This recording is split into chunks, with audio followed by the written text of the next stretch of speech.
Hey guys, my name's Crystal Kenny, and I'm in love with creating. All things artistic and imagination involved. I'm an American girl who chased her creative dreams all the way to Paris, France, making a living using photography.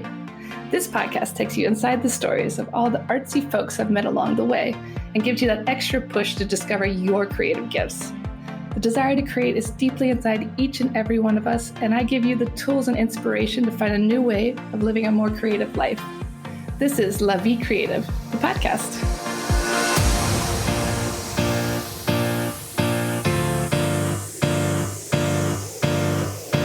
Welcome to the show, Laura. How are you today? I'm doing well. How are you, Crystal? I'm great. I finally got to meet you at an Inspirel event. I know we were talking in emails without ever meeting. I feel like this happens a lot in Paris. Yes, I was going back and forth, and then, yes, running into you in person was so nice to finally connect and put the face to the name.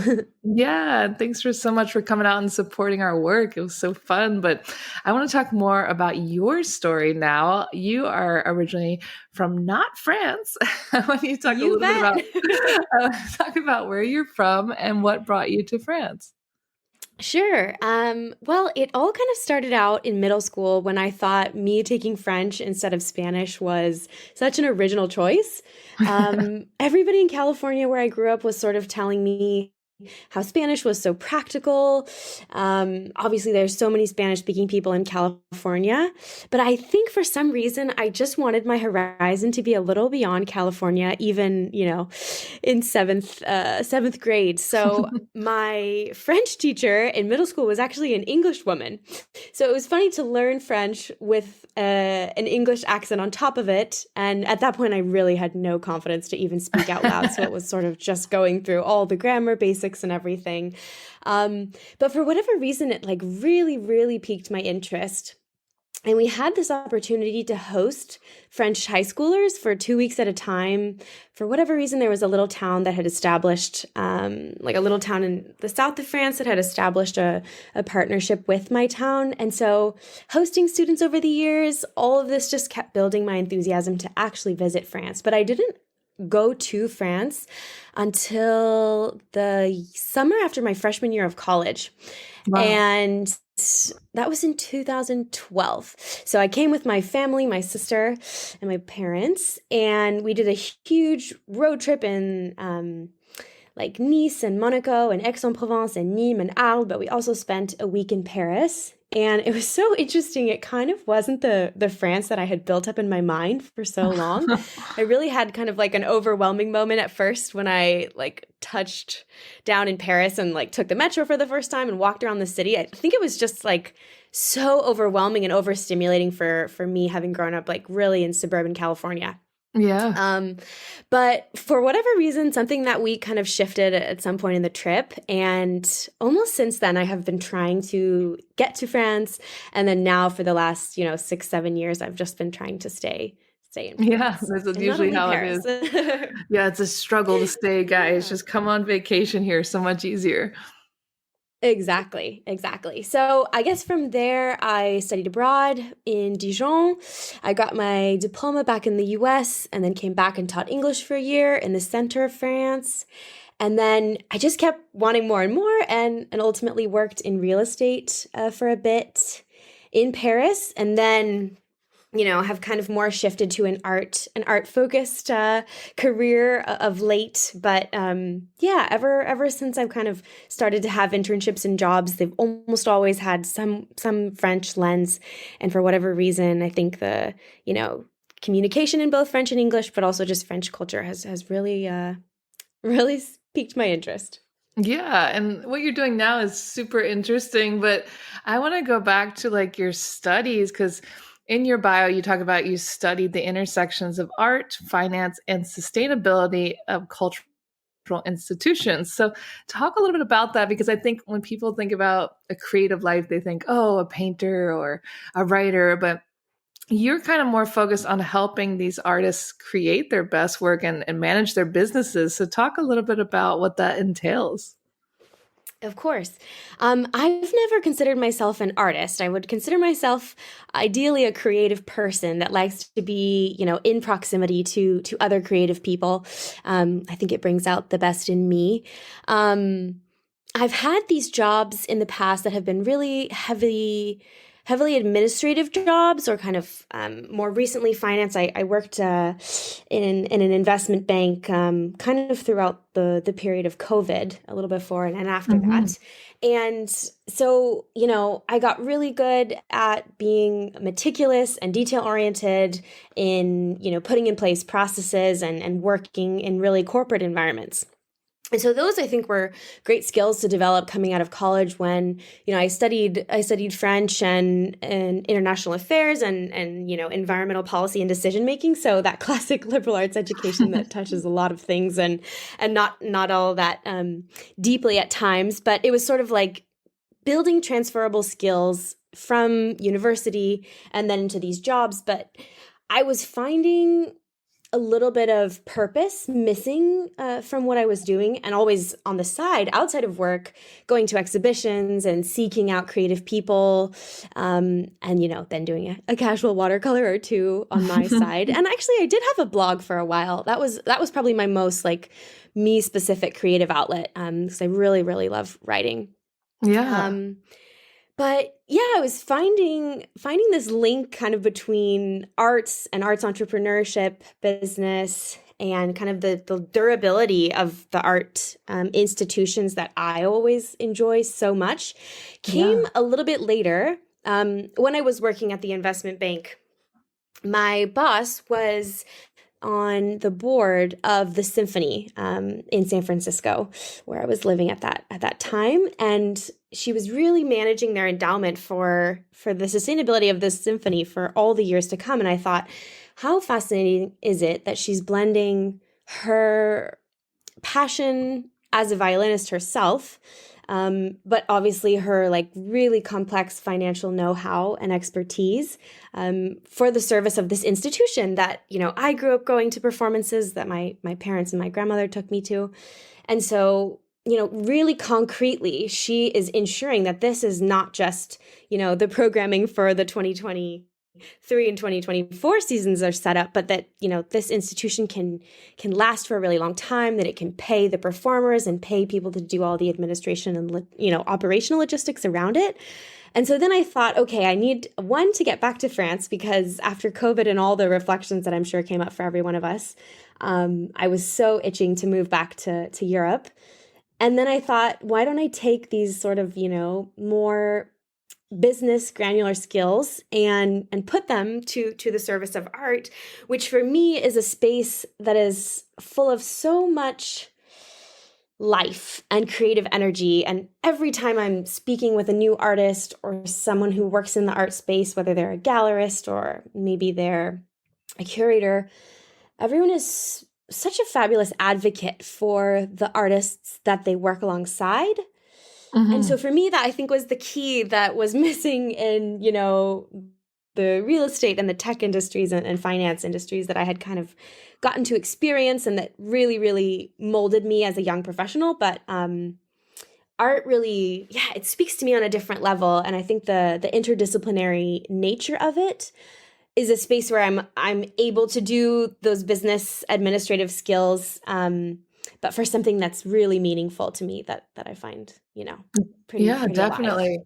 And I think that a lot of creatives and artists in general need help with the business administrative stuff. Like, it's not our favorite thing to do. And can you Yeah, talk a little bit about like some of the patterns you see from working with creatives? Are there certain things that we're really bad at, or certain things that, you're sure, especially sure. helpful with? Well, it's so interesting because as I, mentioned, this is pretty, I would say this is a pretty new space for me to be in the last like two years or so. And I'm so familiar with, okay, we've got an event to plan or a panel to throw together. We'll put together some spreadsheets. We'll set out, in France they call it a rétro planning, but a timeline of kind of how do we want to structure what we need to do to make Hmm. sure that steps A and B get taken care of before we move on to production steps C, D, E, and beyond.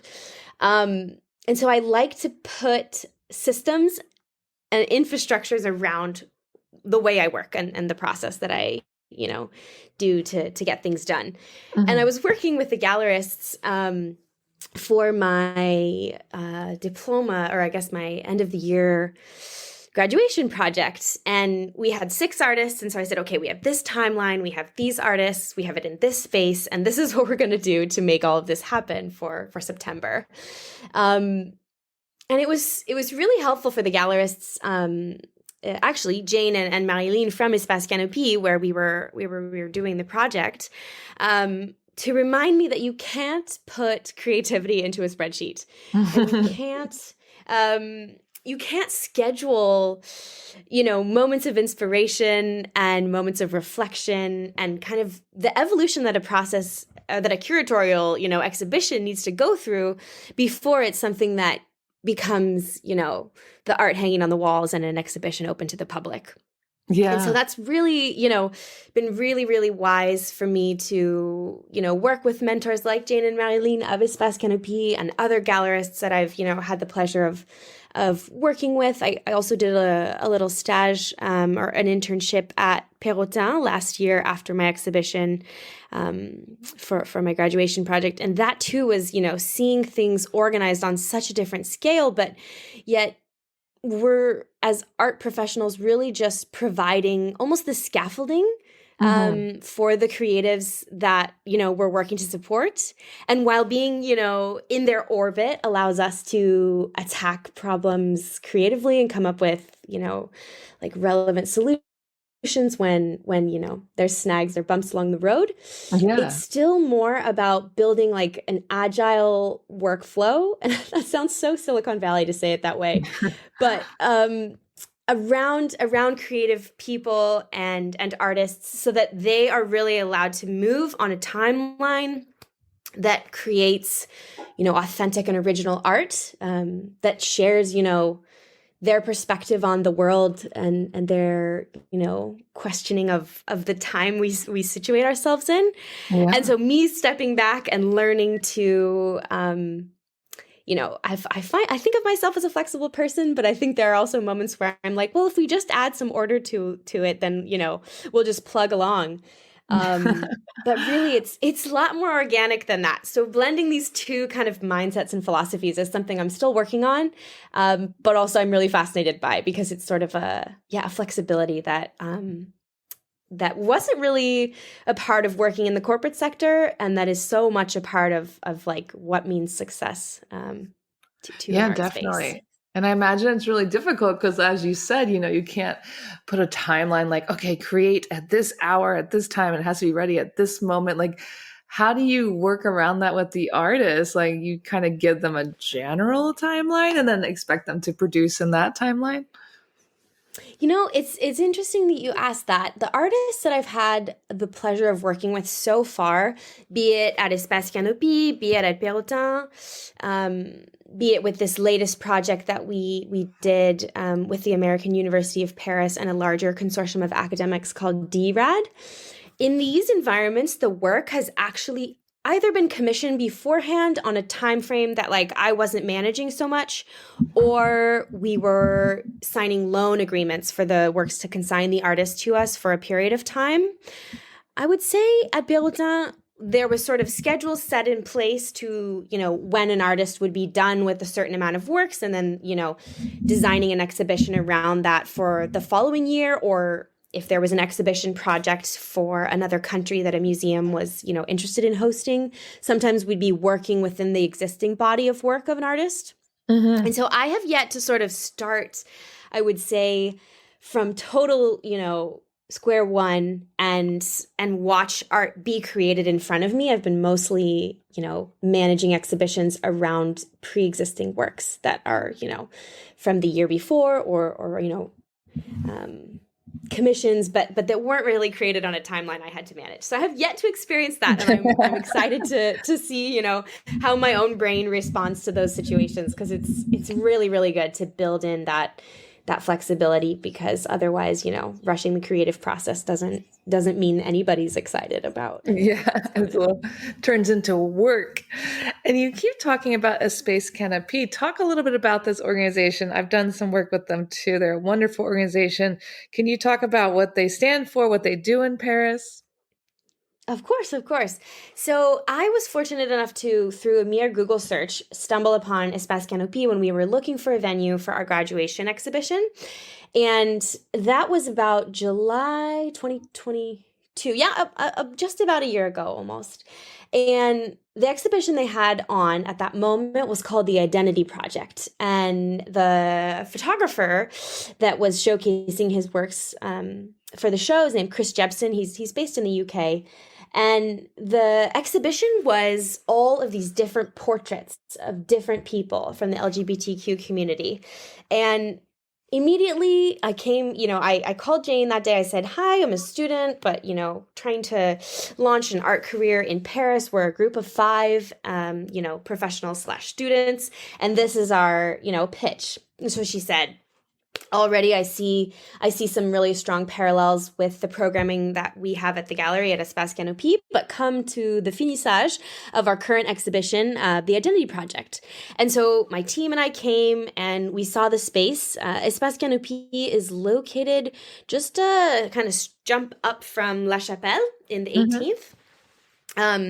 There's so much activity on the little placette in front of the gallery. There are temples, schools. Really, it's just a place where there's so many passerbys and activity.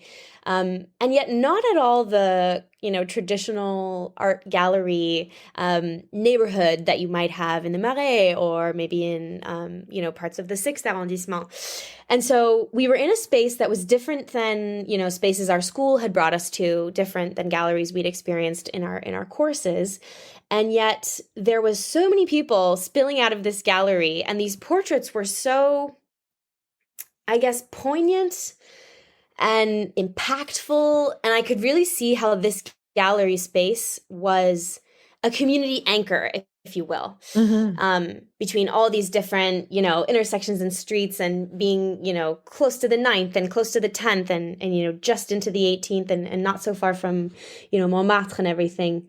And so I loved that it was at the intersection of so many things. And Jane and Marilyn, the directors of the gallery, they conceive of the gallery as, of course, a space to hang works on the walls and host exhibitions, but as a community space, we organize so many different workshops, whether it's a haiku workshop, a collage workshop, a stained glass workshop, getting a huge community and ecosystem that's, been built up over the gallery, around the gallery over the last, I would say, 16 years, to come and interact with each other. And then when we're not open, when the doors are closed and the lights are off and you might think, oh, this is a shop front that, nobody's there all week. We actually have a program called Escapart, which is really all about combating the isolation that seniors experience in aging. And Escapart Senior, we organize about 2 to 3 outings every week to different museums. We organize visits to school workshops. We went to the École de Joaillerie in, I believe it's the 2nd arrondissement. Yeah. I've been to the Musée Européen de la Photographie with them, and it's about, 12, 15 people every time. We go to a new gallery, a museum, an exhibition. There's also lots of theater programs they organize. And it's really about getting people who are, been in the community for a really long time or just passing through out to see art and make it accessible, and to make it accessible for, people who might not see the art world as a space that's welcoming to them, or galleries as a space that's welcoming to them. And then about us, about having a space to put their own creative expression on. And what's been fascinating is that, individuals who've been involved in the Escapart program have maybe been people that, of course, have been going to museums their whole life, and others maybe not so much, and who've almost experienced a sort of creative blossoming of their own, and who are shy and, maybe not so open in the beginning and who now participate super regularly in atelier and are crafting poems and participating in writing workshops and building stained glass. And it's just incredibly heartwarming for me to see the impact really consistently that the gallery and the community space has. And that's why it's so easy for me to choose to be here, and Yeah. to support Espace Canopy. It's such a great Yeah. idea. And I remember when I first met Jane years ago, she was like, yeah, like we're going to bring art to everybody. Like art shouldn't be this thing that's just for the wealthy or the elite, or galleries just in the Marais, where it's very expensive and no one can afford to put their artwork there. Like the whole point is to help people experience it on any level of finance or culture or whatever. It should be accessible to everyone. And I think that's a really beautiful thing you guys do. Yeah, Jane and Marilyn are really warriors in that respect, in being, militant in their commitment to access. And for me, I think getting to be so much in their orbit in this early part of this art phase of my career has very much made me tune more into the impact side of things and doing exhibitions and generally, working in an art space with this lens of impact and accessibility and democratizing this space, because even me as somebody who just finished this program, sometimes I get anxious before walking into a gallery space just because the door is closed or Yeah. people are behind these big tall desks, and it feels elite, and it is, of course, and there's all those good parts about it as well. It's not to say that there's not real value in these huge spaces, and they're putting exhibitions out as well that are absolutely phenomenal. But it's been really cool to see sort of all the different sides and this whole spectrum of what art and art spaces can be. Yeah, it's really a beautiful thing. And talk a little bit about, in your opinion, like what is the importance of the arts in today's society? I know we're facing a lot of things. Things are moving fast. We have AI and we have climate change and we have all these things happening all the time. I mean, where does art stand for you? Like, why is it important in today's society? Sure. Thinking about some exhibitions that I've been to recently and some events I've participated in. If we kind of zero in on the environment specifically, I just volunteered at a symposium that's put on by a nonprofit called Thanks for Nothing. It was started by 5 women in the art world who were in institutions, in galleries, and felt that, during their day, they were obviously doing really, they were movers and shakers for the art world. And then they were using time, their spare time or their free time, to kind of do more associative projects or philanthropic projects. And they felt that there was really a world where they could blend these two, art and philanthropy and art and associative work and nonprofit work, together in a more concrete way that allowed them to dedicate more of their full-time resources to art projects that have impact. Mhm. And so they have an annual symposium that they hold at the Louvre in the auditorium there, kind of right underneath the pyramid. And through a funny chain of networking contacts, I was able to volunteer with them and support for their day. And their whole theme was about the environment and living and le vivant. And it's been kind of kicked off this month for me of being in art exhibitions that either are taking place in gardens, talking about gardens, at the Loire Valley Chateaus this weekend or this past weekend. There was the International Festival of Gardens. And so much of what I've been seeing right now is contemporary art in either garden spaces or gardens themselves being conceived of as contemporary art projects. And so I think that these conversations are happening in these symposiums and in, museums or in, old castles in the Loire Valley, where you have artists you have curators, you also have scientists and engineers talking about how, particularly in this, case, as the environment is the focus here, kind of about how all these factors fit together and providing, I would say, creative approaches and solutions to how do we make a garden more resilient? How do we make the Jardin des Tuileries more, eco-conscious than it even is already as we go forward? And so you have people that have scientific backgrounds and artistic backgrounds, museum curators, contemporary artists, and mostly all these people coming from totally different parts of the world where, gardens and urban spaces and museums are conceived of differently where they're from.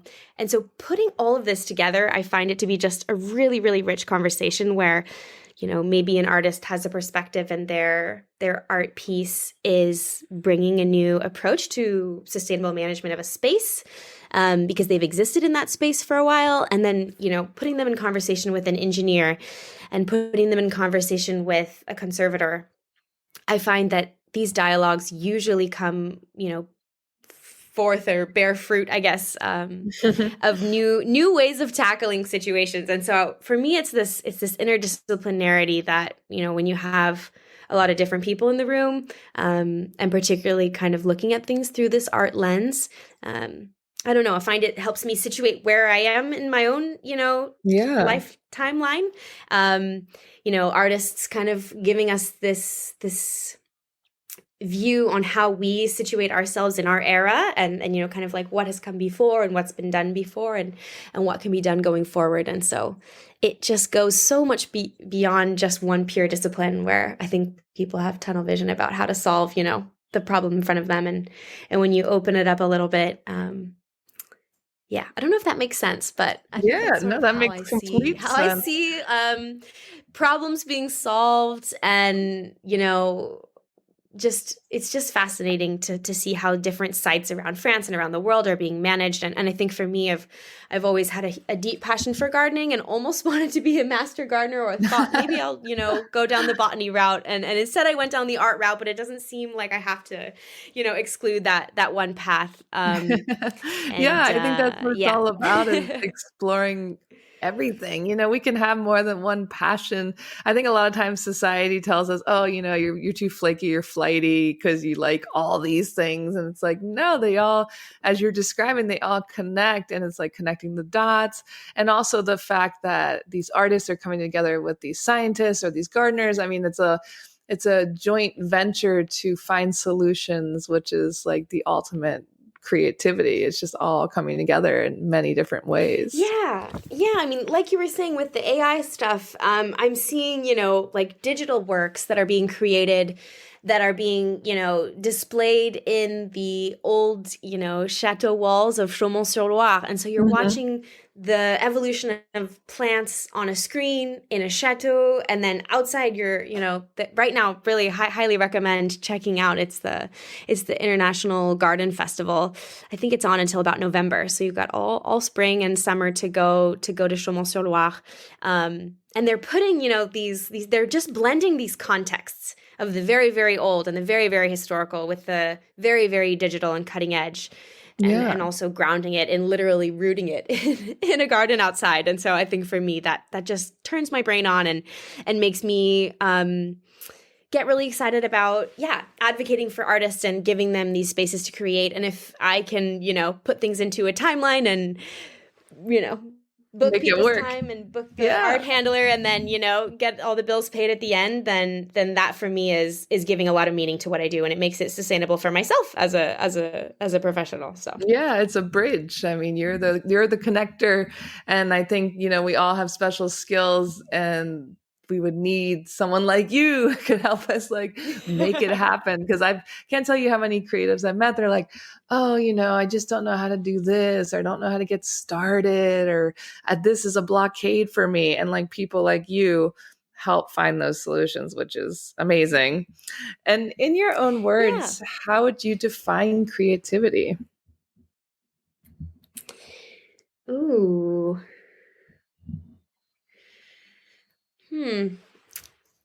I think the way I am creative is sort of when I turn my brain off of the, I would say, hyper meticulous, detail oriented side, and I kind of observe my surroundings, and then I distill down whatever I see in front of me, or whatever meaning I'm finding in the people and the places I'm seeing and observing, and I kind of distill that down into a product of something. So for example, I mean, this might not be that great of an example, but I went to the Monet Mitchell exhibition at the Fondation Louis Vuitton. And I saw these works by Mitchell where she had sort of painted on one piece, but then used snippets of a poem, and she had text kind of sitting next to the image, or the abstract image that she was painting. And that, to me, I loved the blend of that. And so after I'd kind of been with the Espace Canopy group in the Fondation Louis Vuitton, and we'd had this beautiful guided visit, and we were kind of playing with the perspective of these two different artists, Monet and Mitchell, who didn't live in the same time, but who practiced their art and painted in the similar geographical space, I would say, kind of north of Paris. And for me, that was a really, really rich interpersonal moment. And so I felt compelled when I went home to try and recreate some of that, just to sort of play around with what that felt like, and watching myself go through the motions of, it was not, me creating something original. I was copying Mitchell's, work that I just really resonated with for some reason. And it was a really tiny one of all the massive canvases that were in that exhibition. Sometimes it's the little ones that I gravitate towards. And so I then kind of just like watched myself get to take her inspiration and have a little creative, afternoon for myself, where I was sort of thinking about, the human connections that were made while we were all standing with the guide and discussing the works. So for me, it's about creating restful moments where I try to exploit a different side of my brain, even though I'm kind of just pretending to be an artist. Yeah. And so sometimes it's watercolors, because my mom a few years ago got me this tiny little palette that you can actually take on the go. I think she found it on Etsy or something, but she gave me these tiny little brushes that actually absorb water, and it's the tiniest watercolor kit. There's no excuse to not take it with you. That's so cute. And so it's creating things like that, or writing. I'm finding writing to be, just like tiny anecdotal things, where I write something, and then in the course of that process, I sort of discover an unconscious thought that I think was like yearning to be expressed. But for me, that's probably what creativity is, like creating moments where you don't really put an expectation on what you're going to produce. And of course, because I'm not a professional artist, I have absolutely no pressure except my own little judgment brain. But for me, I think it's taking time to distill sort of like the bustling environment that we're in, and creating a moment where that kind of gets to be quieted down, and just you sort of see what comes out. I like that. That's a new answer, because I mean, I asked this question to all the guests, and for you, it's kind of like getting, into that quiet moment, getting into the moment, and just seeing what can come out of nothing by being inspired. Just going to these things and making connections and seeing what that inspires you in turn to make or connect. I think that's really beautiful. Yeah. And probably, where do you think, how I think of it, where do you think this is all going for you? Like, what is the dream for you to help people do on like a grand scale? Well, it was really when I was working at the investment bank where I sort of got to understand really granularly these levers of power in society. And as much as I was, a little bit bummed to learn how much money just really does make the world go around, yes, I was also incredibly inspired by the potential of that. The woman, she's a financial advisor, my old boss who I was supporting, she's really focused on intergenerational wealth development and transfer, and taking people who have incredibly complex financial needs and also aspirations and possibilities, helping them I guess, take those things, creating, intergenerational wealth and creating new businesses or philanthropic goals and leaving a legacy. And so I was fascinated because I'd never looked at wealth that close up. I kind of, in my business jobs, I'd understood, we make money, we provide services, we get bills paid, and then, our institution and our organization can sustain itself. But when I was looking at kind of individual personal wealth management, I was really, really fascinated by the possibility that was there. We had clients who, came into large inheritances. We had clients who sold businesses and then had, massive financial windfalls and then needed to structure this wealth so that, one, they were in tax advantaged positions, but also so that they could, give back to organizations that had been important to them in their childhood, or support institutions that, that gave them a lot of personal meaning. And so then I thought, there's a way to do this where, I'm on the business, or excuse me, the museum side or the art side, and matching these sources of wealth and motivations from either corporations or individual donors, to kind of channel and funnel these revenue or these resource streams to creating more art, making more art institutions more sustainable in their operations. Yeah. And in this sort of global context, I know it's different in the US where lots of culture is privately funded, but especially in Europe, culture is heavily state subsidized still, but yet that is somewhat changing. And so I think there's somewhat of a shift towards some maybe more, North American models of philanthropy and funding and sponsorship. And I see that as sort of being the perfect blend between getting to be behind the scenes and not needing to be, the curator of an exhibition where I would really need, much, much deeper art history skills. But getting to blend these worlds where, people who support museums and institutions are really passionate about art, and they're interested in building legacies, and they have these, massive resources to help, to put towards, refurbishing an entire museum and making all of the, electricity wiring more sustainable, or reinvesting in iPads in a way, or new tablets that help people who are responsible for cultural mediation at a museum develop gamified experiences for kids so that kids become, again, hooked into museum spaces. And I know it's still screen time, but it's a different kind of screen time.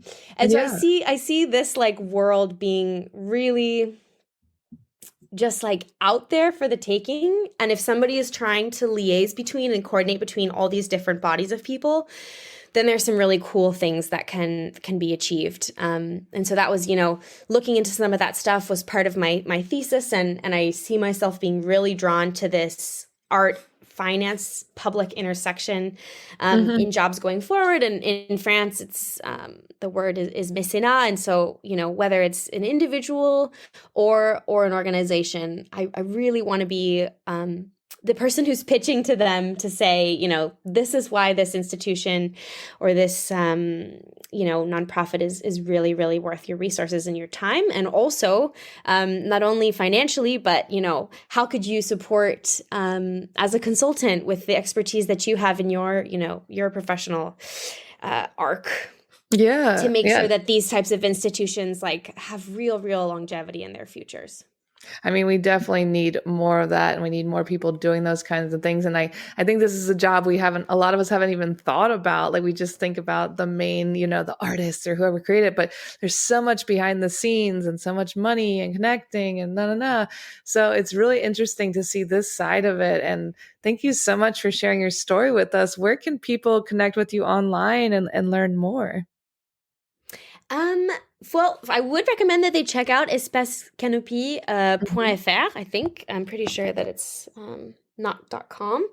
I'm on Instagram just at Laura_Leach.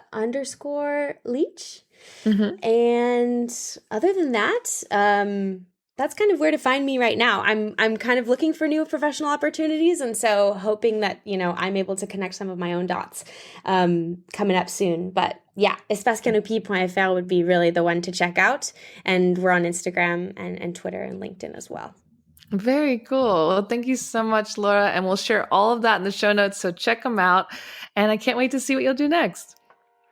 Awesome. It was really great pleasure to chat with you, Crystal. Have a great afternoon. Thanks so much for tuning in to La Vie Creative. You can find more information on MissParisPhoto.com. And if you enjoyed this show, please feel free to share and spread the word for all my creative guests. We have the power to help them to keep doing what they love. See you next time.